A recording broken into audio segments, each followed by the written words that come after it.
दोस्तों easy solution 91 के YouTube channel में आप सभी का बहुत बहुत स्वागत है। आई होप कि आप लोग ठीक हो गए। आज फिर हम लोग एक मॉडल क्वेश्चन पेपर हिंदी का लेके आए हैं जो ऑफिशियल बोर्ड के द्वारा जारी किया है। उसी में से कुछ क्वेश्चंस को हम लोग देखेंगे। तो चलिए देखते हैं। फर्स्ट क्वेश्चन कह रहा है कि the rise and fall of the Hindu women किसकी रचना है। तो ये रचना है डॉक्टर भीमराव अंबेडकर के द्वारा। तो यहाँ डी नंबर में दिया हुआ है भीमराव अंबेडकर, तो इसमें आप लोग को गोला कर देना। तो इसके क्वेश्चंस कह रहा है कि सेन साहब की नई मोटर कार किस रंग की थी। तो ये आपको काले रंग की थी। तो इस पर क्या करना है, आपको टिक लगा देना है या गोला कर देना है। तीसरा क्वेश्चन कह रहा है मैक्स मुलर की दृष्टि से सर्वविध संपन्न और प्रकृति सौंदर्य से परिपूर्ण कौन सा देश है। ये आपको हो जाएगा B number Bharat. Max Muller ने भारत के बारे में ही बोला था कि ये सर्व संपन्न और प्रकृति सौंदर्य है। आपको इस पे क्या करना है, गोला कर देना। तो चौथा क्वेश्चन कह रहा है मनुष्य में जो घृणा है जो अनायास बिना सिखाए आ जाती है वह पशुत्व का घोतक है और अपने को संयत रखना, दूसरे के मनोभाव का आदर करना मनुष्य का स्वधर्म है। Dash dash. यह पंक्ति किस शीर्षक पाठ की है। तो आपको इसमें से बताना होगा कि यह किस पाठ से ली गई है। तो इसमें से देखिए 4 नंबर का क्वेश्चन आपको हो जाएगा नाखून क्यों बढ़ते, मतलब इस चैप्टर से लिए गए हैं नाखून क्यों बढ़ते। तो आपको इस पे क्या करना है, गोला कर देना। तो चलिए हम लोग फिर अगले क्वेश्चन की ओर चलते हैं। अगला क्वेश्चन कह रहा है कि मैडलिफ किसकी रचना है। तो मैडलिफ किसकी रचना है, तो आप याद रखिएगा गुणाकर मूल्य। क्या याद रखिएगा, मैडलिफ किसकी रचना है, गुणाकर मूल्य। चलिए अब 6 नंबर क्वेश्चन कह रहा है कि देवगिरी के यादव शासकों के लेख किस लिपि में है। तो आपको याद रखना है, ये हो जाएगा आपको नंदी नागरी लिपि। किस लिपि, नंदी नागरी लिपि। अब दूसरा क्वेश्चन कह रहा है कि लेखक अमरकांत को किस लेखन के लिए साहित्य अकादमी पुरस्कार प्राप्त हो चुका है। तो ये आपको याद रखना है कथा लेख। क्या याद रखना है, कथा लेख। तो चलिए हम लोग फिर अगले क्वेश्चन की ओर चलते हैं। बहादुर कैसा लड़का था। तो आपको इसमें बताना बहादुर कैसा लड़का था। बहादुर था, बदमाश था, शरारती था, हंसमुख था और मेहनती था। और इसमें आपको क्या याद रखना है, हंसमुख और मेहनती। बहादुर कैसा लड़का था, हंसमुख और मेहनती। चलिए फिर अगले क्वेश्चन की ओर चलते हैं। कह रहा जो महत्व ऐतिहासिक भौतिकवाद के लिए इतिहास का है वही आलोचना के लिए साहित्य की परंपरा का है। Dash dash. यह पंक्ति किस शीर्षक पाठ की है, मतलब इसमें से आपको बताना कि यह पंक्ति किस पाठ से ली गई है। तो चलिए हम लोग देखते हैं यह पंक्ति किस पाठ से ली गई है, परंपरा का मूल्यांकन से। किससे ली गई है, परंपरा का मूल्यांकन से। आपको परंपरा का मूल्यांकन डी नंबर में, तो डी नंबर में आप लोगों को गोला कर देना है। ये सारे ऑब्जेक्टिव बुक पर्सन से ही आ रहे हैं। तो आप लोग बुक पर्सन अच्छे से पढ़े होंगे तो आप इसको इजीली बना सकते हैं। तो चलिए हम लोग 10 नंबर क्वेश्चन की ओर चलते हैं। 10 नंबर क्वेश्चन कह रहा है कौन आमलेट नहीं खाता था। तो चलिए इसमें से आपको बताना कौन ऑमलेट नहीं खाता था। तो इसका आंसर आपको हो जाएगा बी नंबर पंडित बिरजू महाराज। क्या ना हो जाएगा answer, B number Pandit Birju Maharaj. तो चलिए हम लोग फिर अगले क्वेश्चन की ओर चलते हैं। अगला क्वेश्चन आपको कह रहा है कि अशोक वाजपेयी के पिता का क्या नाम था। तो ये देखिए, अगर आप बुक को अच्छे से रीड किए हैं तब इन सारे क्वेश्चनों को जवाब दे पाइएगा। तो चलिए इसका हम आंसर बताते। कह रहा अशोक वाजपेयी के पिता का नाम क्या था। तो चलिए इसको हम बताते। इसका नाम था परमानंद वाजपेयी। क्या नाम था, परमानंद वाजपेयी। क्या नाम था, परमानंद वाजपेयी। चलिए फिर अगले क्वेश्चन कह रहा है कि विलनव क्या है। तो चलिए देखिए ये क्या है, विलनव फ्रांस का एक छोटा सा गांव है। क्या है, फ्रांस का एक छोटा सा गांव है। तो फिर अगले क्वेश्चन की ओर हम लोग चलते हैं। अगला क्वेश्चन कह रहा है कि लेखक को गीले कपड़ों में देखकर कौन नाराज हो गए। तो ये भी एक बुक पर्सन से ही है। तो कह रहा है लेखक को गीले कपड़ों में देखकर कौन नाराज हो गए। तो इसका आंसर हो जाएगा बी नंबर उसकी जो दीदी थी लेखक की, वो जब उसका कपड़ा गीला हो गया था उसको देख के क्या हो गया था, नाराज हो गया था।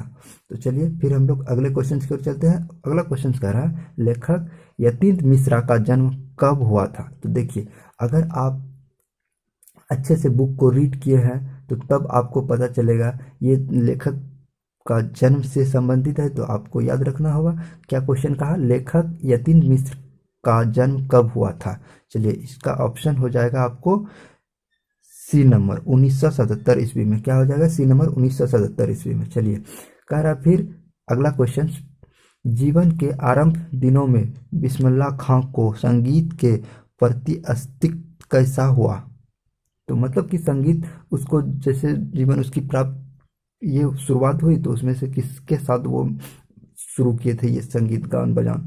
तो चलिए हम लोग इसका क्वेश्चन का आंसर देने का कोशिश करते हैं। तो ये हो जाएगा रसूलन वाई और बतुल नवाई के संगीत से। इसका आंसर हो जाएगा डी नंबर। तो डी नंबर में आप लोगों को क्या करना है, गोला कर देना।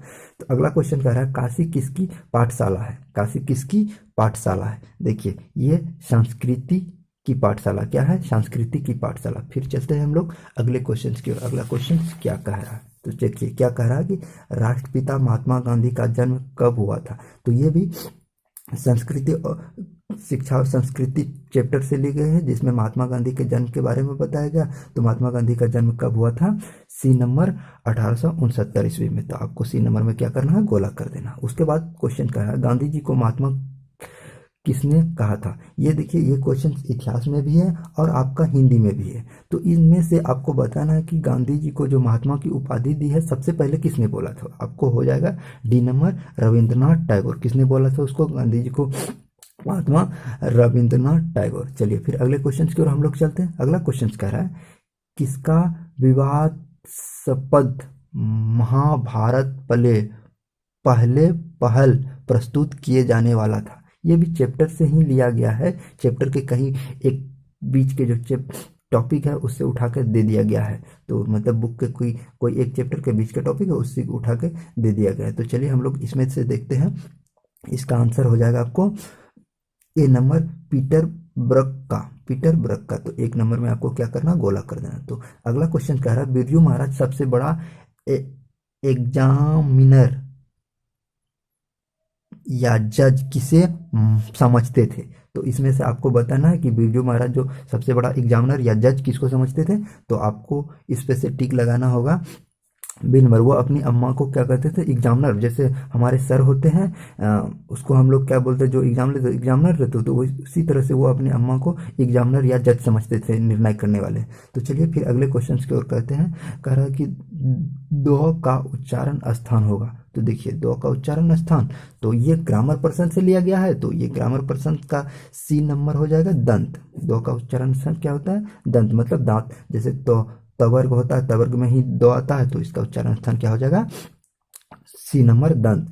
ठीक है। अगला क्वेश्चन फिर कह रहा है कि निश्चल शब्द का संधि विच्छेद कीजिए। अब देखिए निश्चल शब्द का संधि विच्छेद, ये तो ग्रामर पर्सन से है। तो ग्रामर पर्सन को अगर आप संधि पढ़े हैं तो ये इजीली आप बना सकते हैं। जैसे का इसका आंसर क्या हो जाएगा, डी नंबर निहिजोड़ छल। तो इसका आंसर क्या हो जाएगा, डी नंबर। तो डी नंबर में आप लोगों को क्या करना, गोला कर देना। चलिए फिर हम लोग अगले क्वेश्चन की ओर चलते हैं। अगला क्वेश्चन कह रहा है निम्न में शुद्ध शब्द कौन है। देखिए शुद्ध शब्द, इन चारों में से आपको क्या करना, शुद्ध शब्द ढूंढना है। 3 शब्द क्या होंगे, गलत होंगे, 1 शब्द सही होंगे। शुद्ध कहने का मतलब कि ये लिखा हुआ सही होगा, ये सब जो 3 जो लिखा हुआ होगा वो गलत होगा। तो इसी में से आपको ढूंढना। ये ग्रामर पर्सन से लिया। देखिए मैथिली ये गलत है, अनधिकार ये भी गलत, वहनी ये भी गलत है।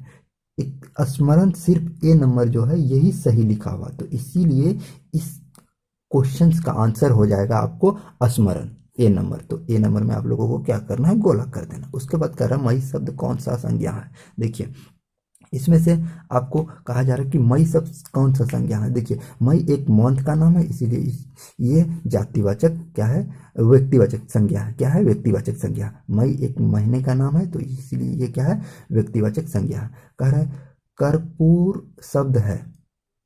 अब आप इसको देखिए क्या कह रहा है कि कर्पूर शब्द है। कर्पूर शब्द क्या है, कह रहा है कि तत्सम है। क्या है, तत्सम है। कर्पूर शब्द क्या है? तत्समय। ये ग्रामर पर्सन से लिया गया, तो आप इसको देख लीजिएगा। उसके बाद क्या कह रहा है? अपराध शब्द कौन लिंग है? क्या कह रहा है? अपराध शब्द कौन लिंग है? अपराध एक पुल्लिंग शब्द है। क्या है? अपराध एक पुल्लिंग शब्द है। तो आप लोगों को बी नंबर में क्या करना है? गोला लगा देना है। उसके बाद कह रहा है कि लास्ट क्वेश्चन कि श्याम शब्द का स्त्रीलिंग क्या होगा? श्याम शब्द का स्त्रीलिंग क्या होगा? तो श्याम शब्द का स्त्रीलिंग होगा श्यामा। क्या हो जाएगा? श्यामा। तो आप क्या कीजिएगा?